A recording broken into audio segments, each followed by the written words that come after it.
tentunya iman Islam Indonesia, dan tentunya kita masih berkesempatan untuk istiqomah dalam menjalankan ibadah salat maghrib berjamaah, dan insya Allah akan dilanjutkan dengan taklim yang insya Allah dibawakan oleh Bapak Ustaz Khairul Anam. Untuk itu ibadah yang kita dengarkan akan Bapak Ustaz maupun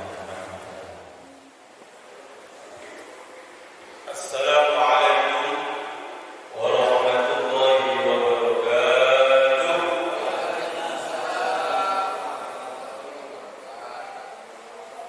Mari kita bersalawat terlebih dahulu. Allahumma shalli ala sayyidina Muhammadin tibbil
Semua orang pasti menginginkan umur yang panjang, terus penuh dengan fasilitas yang lengkap.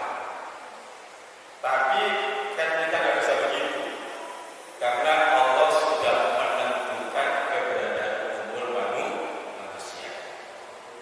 Jadi ketika proses kejadian manusia itu kan 40 hari pertama berupa apa? Berupa mani, yaitu air dalam bahasa fikih disebut nutfah, disebut nutfah. Kemudian 40 hari kedua berupa darah yang pertama. Kemudian 40 hari yang ketiga berupa daging. Nah, 40 kali 3 berarti berapa? 120 hari. Kalau ditarik bulan berapa bulan? 4 bulan. Makanya pada saat 4 bulan itulah Allah meniupkan ruh kepada calon janin itu. Kemudian selain ditiupkan ruh, diisi oleh Allah. Umurnya berapa, bahagia atau sengsara, istrinya di mana, itu sudah ditentukan oleh Allah pada usia 4 bulan dalam kandungan. Maka berarti umur itu sudah ditentukan oleh Allah, tercatat di Lauhul Mahfuz semenjak usia 4 bulan dalam kandungan sudah tercatat. Nah, makanya kita nggak tahu umur kita berapa, nggak ada yang tahu. Apa 60, apa 70, apa 80, tidak ada yang tahu. Oleh karena itu yang penting kita berdoa kepada Allah, Allah berikan umur yang panjang dan berkah. Amin ya rabbal alamin. Nah, karena ketidaktahuan itulah, maka disebutkan dalam beberapa hadis, ya, ada bagaimana upaya dengan kita memohon kepada Allah, berdoa kepada Allah itu agar dipanjangkan umurnya oleh Allah. Kan nggak tahu dari umur kita ditentukan oleh Allah berapa hari. Maka kita memohon kepada Allah, ikhtiar kita, doa kita, apa yang harus kita lakukan. Bukan berarti merubah takdir Allah. Tidak, karena manusia tidak tahu takdir umurnya berapa. Kalau manusia tahu sih 60 misalnya, Allah sudah menentukan itu. Kemudian kita doa terus, itu berarti berubah. Bisa jadi karena sebab kebaikan, bisa menjadi 61, bisa menjadi 62. Tapi manusia tidak tahu. Maka agar Allah berikan panjang umur yang berkah itu, paling tidak ada beberapa amalan yang harus kita lakukan. Ada beberapa amalan yang mana amalan ini membuat sebab Allah panjangkan umur. Jadi Allah panjangkan umur ini maksudnya sebagai ulama menjelaskan, yaitu bukan berarti, ya, ada makna hakiki, ada makna majazi. Kalau makna hakiki berarti benar-benar memang Allah tambah umurnya.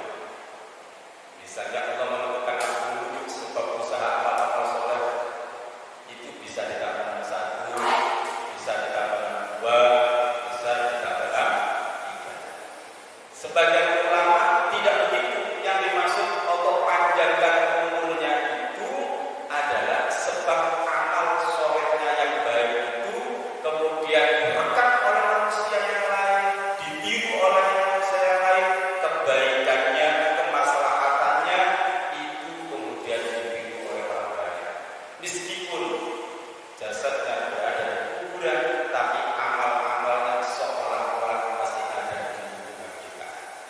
Itulah yang dimaksud Allah panjangkan umurnya. Si amalnya tidak ada, tapi amalnya diikuti oleh orang lain,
Sesungguhnya orang yang berakhlak mulia itu bisa menggapai derajat orang yang rajin puasa dan rajin sholat.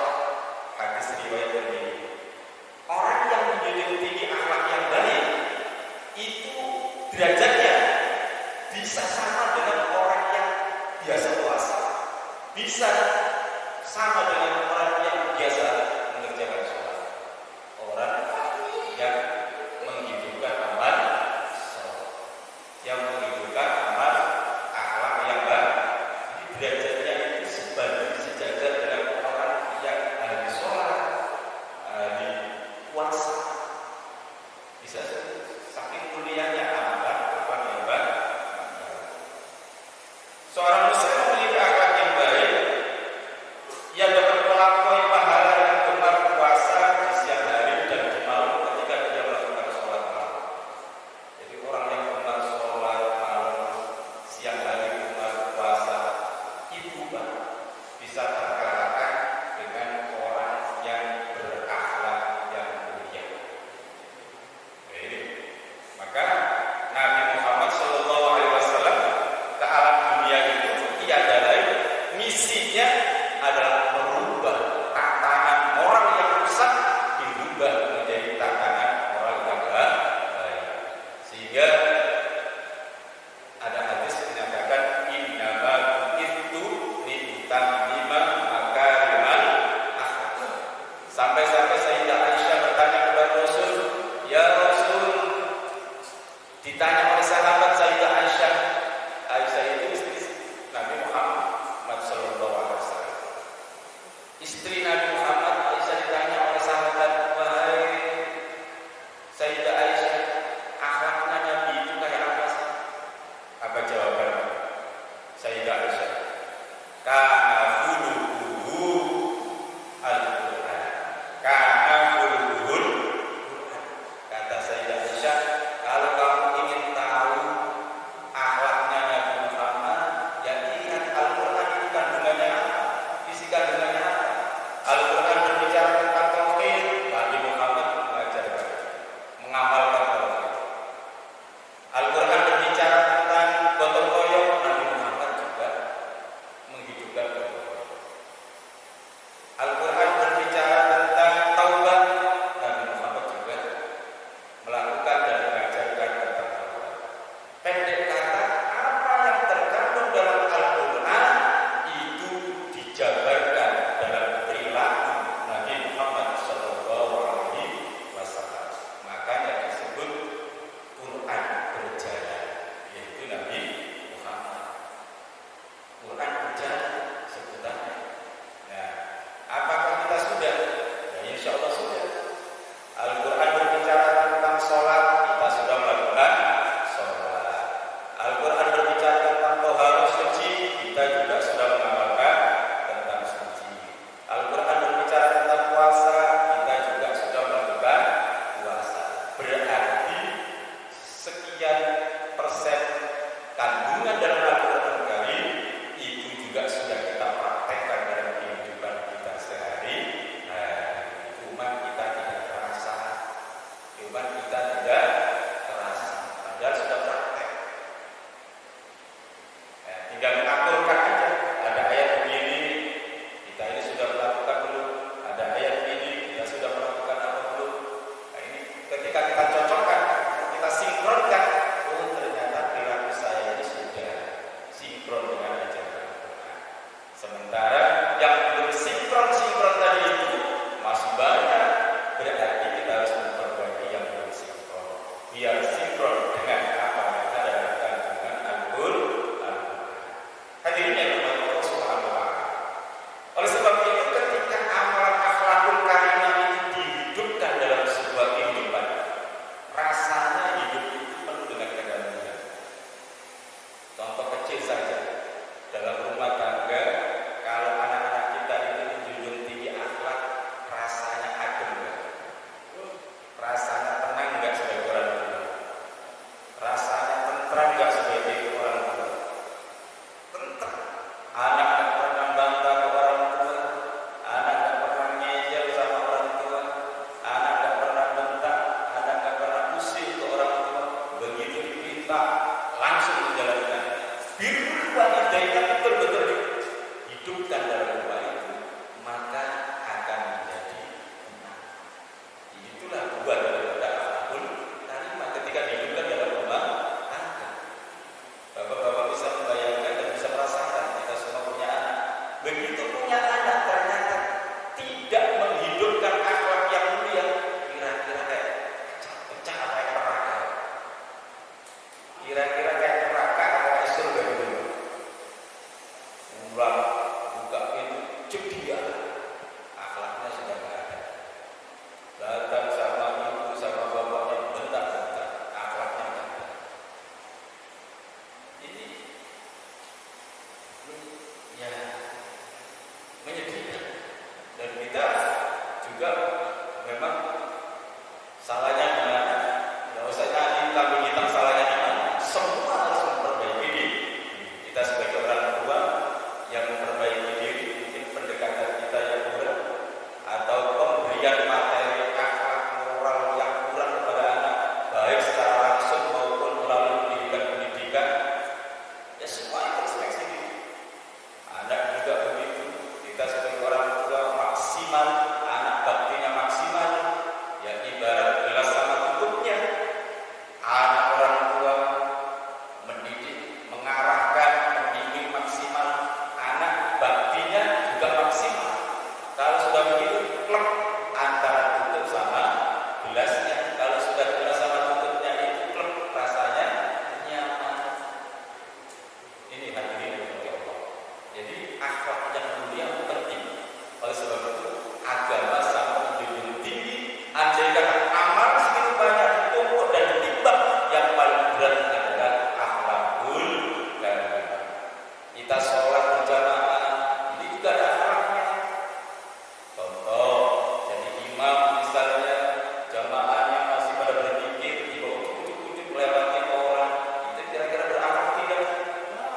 Itu sisi akhlak. Hal-hal semacam itu ada akhlaknya. Jadi imam begitu selesai, ternyata jamaahnya lagi khusyuk zikir, lagi khusyuk wirid, ujuk-ujuk melewati pundaknya, melewati lampan, kira-kira bapak dilewati tersinggung nggak? Berarti akhlaknya harus diperbaiki di dalam berjamaah. Beda kalau di arah sana ada pintu. Jadi kalau imam kayak gini nggak lewat belakang, imamnya tidak melewati jamaah, tapi ada pintu depan. Ada pintu depan, sehingga sang imam itu tidak bakal melewati jamaah. Ada lagi yang asik dikir, yang asik khusyuk dikir tidak. Sang imam pasti dia keluar depan karena ada pintu depan. Ya, ini semua ternyata ada akhlaknya. Sampai di dalam jamaah pun juga ada akhlak. Para hadirin yang dimuliakan Allah Subhanahu wa taala. Oleh sebab itu, Nabi selalu mencontohkan kalau ingin didudukan sebagai imam, ya lihat oleh kita jamaahnya lagi mundur, semua wajidah, oh kira-kira sudah ada yang longgar, kira-kira sudah ada yang terbuka, ya silakan. Tapi kalau lagi asik dikit, tiba-tiba lompat-lompat, itu berarti akhlaknya juga harus diperbaiki. Para hadirin yang dimuliakan Allah Subhanahu wa taala. Jadi dengan sebab menjunjung akhlak yang mulia, akhirnya Allah panjangkan umur yang berkah. Yang kedua, amal apa yang harus kita hidupkan agar Allah panjangkan umur adalah silaturahim. Silat itu menghubungkan, rahim itu kasih sayang. Yang bahasa kita sekarang adalah saling kunjung, saling apa namanya? Saling mengunjungi. Itu namanya silaturahim.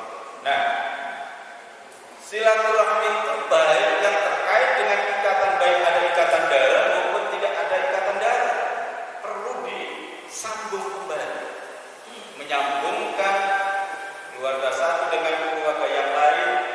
Kemudian di dalam silaturahim itu maka akan yaitu melahirkan, akan membuat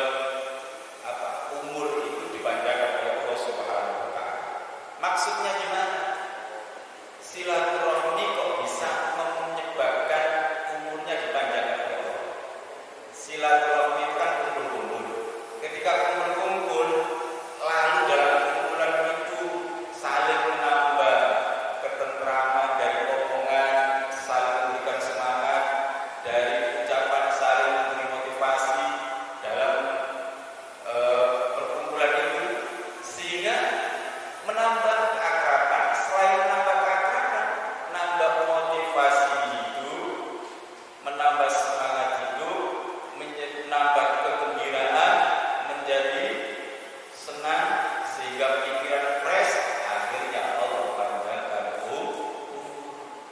silaturahmi yang begitu. Jadi silaturahmi yang ketika kumpul-kumpul itu membuat suasana saling menyenangkan, saling menggembirakan, saling memotivasi. Kalau ada yang satunya bercerita tentang ibadah, saling semangat ibadah. Satunya berbicara tentang urusan pekerjaan, termotivasi, terinspirasi, semangat kerjanya. Sehingga saling senang. Ketika suasana hatinya senang, keadaan menyenangkan, otomatis secara alami yaitu terbebas dari penyakit. Kalau terbebas dari penyakit, yaitu menyebabkan dipanjangkan umurnya oleh Allah Subhanahu wa Ta'ala. Maka ada hadis ya, yang artinya barang siapa ingin dilapangkan rezekinya dan agar diakhirkan sisa umurnya, maka hendaknya ya menyambung tali rohim. Hadis riwayat Bukhari.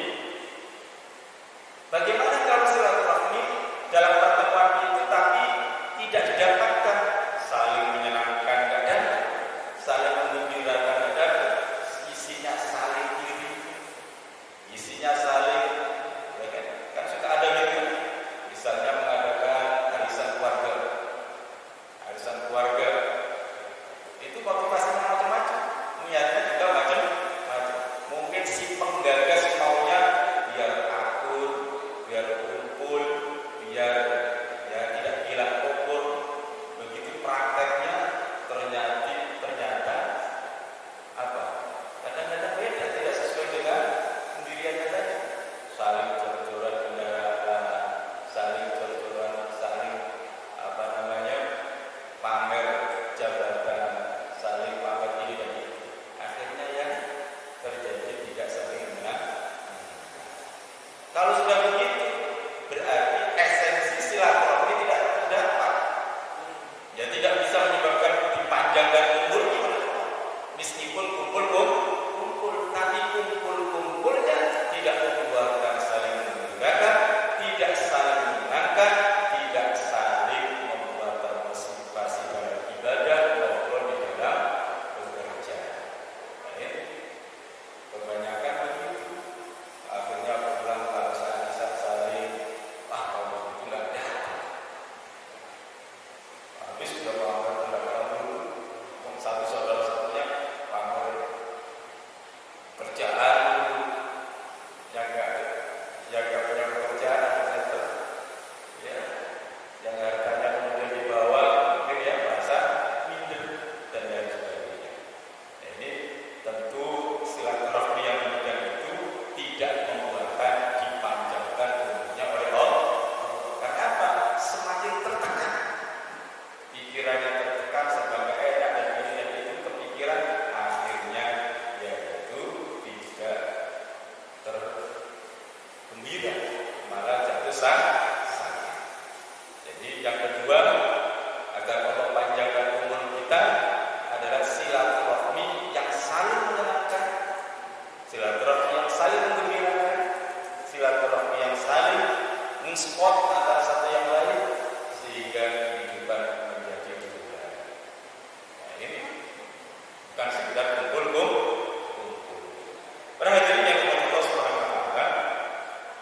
Yang ketiga, amalan yang perlu kita hidupkan agar kita dipanjangkan umurnya oleh Allah adalah berbuat baik kepada tetangga.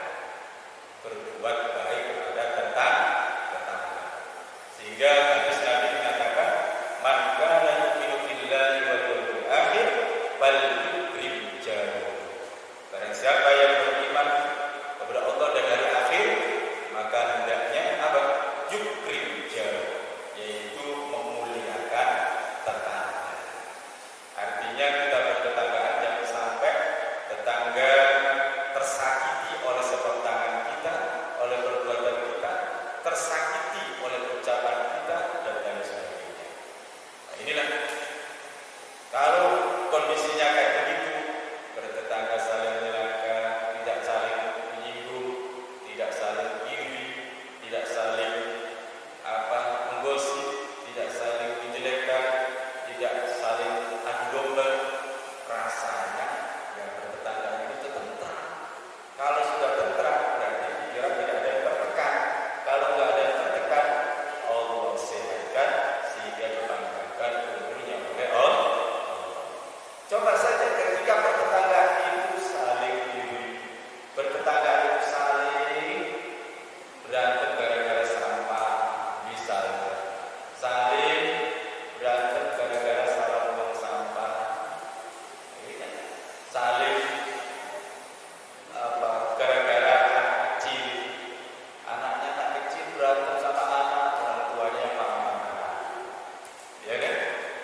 marah-marah anak kecil besok akur baik-baik lagi. Bapak ibunya belum karena punya nafsu marah. Kalau anak kecil kan tidak tahu. Anak kecil belum punya. Meskipun saat itu berantem, saling berantem, besoknya baikan lagi. Tapi kalau orang tua, jangankan saling adu fisik, saling adu omongan saja bisa saja menyebabkan tidak tegur sapa karena sudah terisi dengan nafsu, sudah terisi dengan yaitu hawa nafsu, marah, stres, ya sifat-sifat tidak terpuji yang lain. Maka agar kita dipanjangkan umurnya oleh Allah, amalan yang ketiga yang perlu kita hidupkan adalah yaitu saling berbuat kebaikan antar tetangga, baik dari ucapan maupun tindakan dan sejenisnya. Para jamaah yang dirahmati Allah Subhanahu wa taala, ini penting dalam kehidupan bermasyarakat akan harmonis. Maka kalau kita tempat tinggal kita adalah menyenangkan. Banyak hadirin sebab bertetanggaan yang tidak imbang, rumah pindah, rumah dijual, banyak kejadian semacam ini. Ya di antara salah satu sebabnya adalah karena tidak akur di dalam bertetanggaan. Maka kalau sudah begitu, ya otomatis tidak terjadi saling mensupport, tidak saling motivasi, tidak saling mendukung, yang pada akhirnya yang tidak beruntung secara ekonomi merasa minder dan lain sebagainya, akhirnya rumah dijual pindah.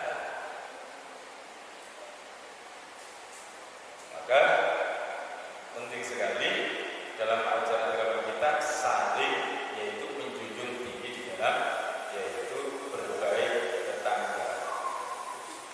Para jemaah yang dirahmati Allah Subhanahu wa taala,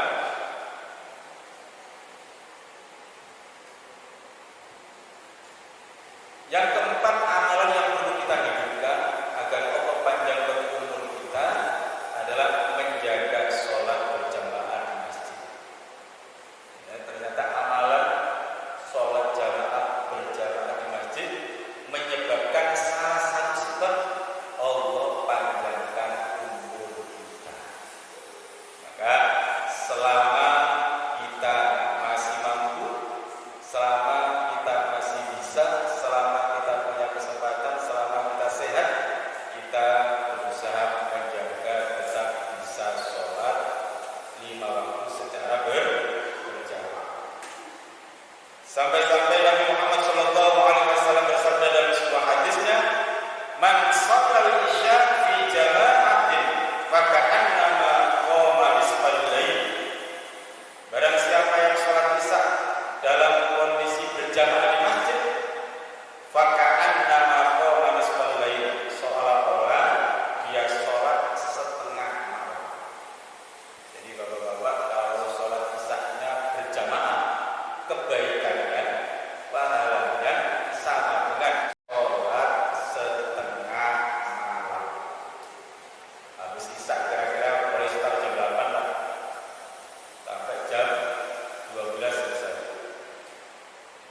Berapa rakaat kalau itu kita lakukan? Kalau itu kita lakukan berapa rakaat? Ya kan? Ternyata dengan amal sholat isya secara berjamaah, pahalanya sama dengan yaitu sholat setengah malam. Asal dia sholat yaitu berjamaah di masjid. Wa man shalla subha fi jama'atin faka'annama shallal lail kullu. Barang siapa sholat subuh berjamaah di masjid, maka seolah-olah ia sholat sepanjang malam. Hadis riwayat Muslim. Hadis riwayat Muslim. Barang siapa sholat subuh dalam keadaan berjamaah di masjid, seolah-olah dia sholat sepanjang malam. Berarti jam 8 sampai subuh berapa rakaat itu kalau kita lakukan? Ya kan? Inilah ternyata hanya dengan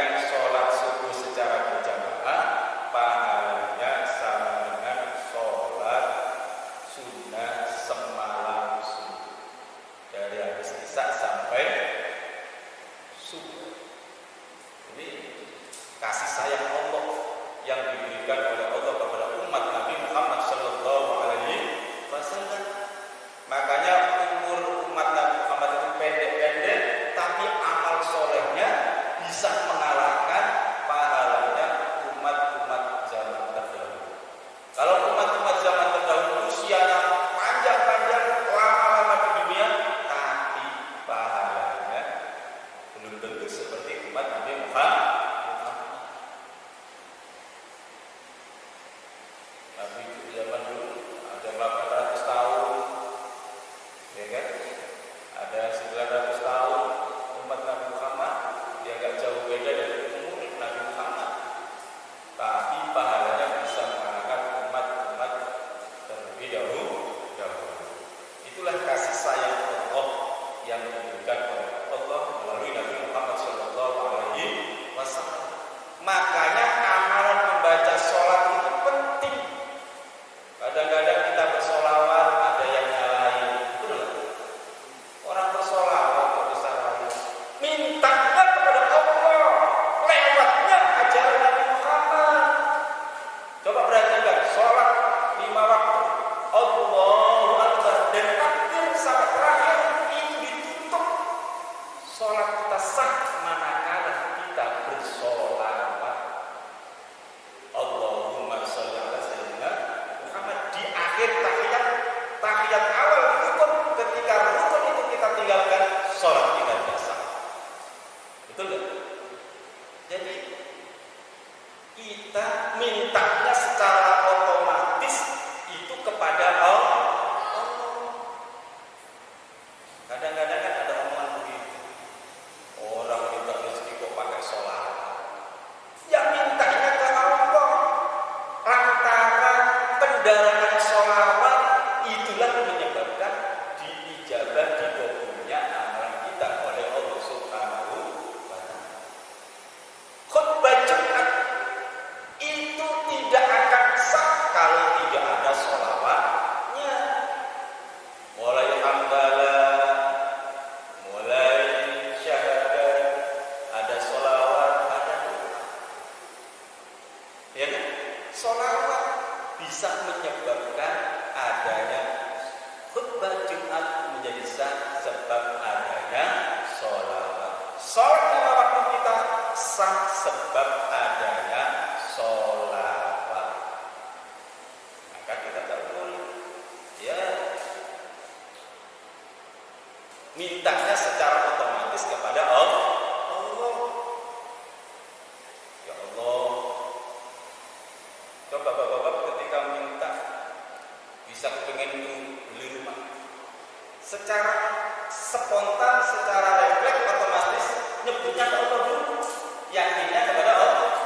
Apakah langsung bunyi ya Allah duit begitu? Tidak, pasti ada amalan yang bisa menunjang yaitu permintaan kita kepada Allah dengan cara memperbanyak sholat. Kan gitu Pak. Jadi kalau kita minta sesuatu kepada Allah dengan sholawat, itu artinya ya memang kita Islam itu turun di bawah oleh Nabi Muhammad. Maka kita harus tahu kuncinya, siapa yang bisa membuat kuncinya itu, yaitu Nabi Muhammad. Maka kita sebagai umatnya harus memperbanyak sholat. Jangan sampai salah paham. Sholawat itu nggak boleh. Jadi semua amal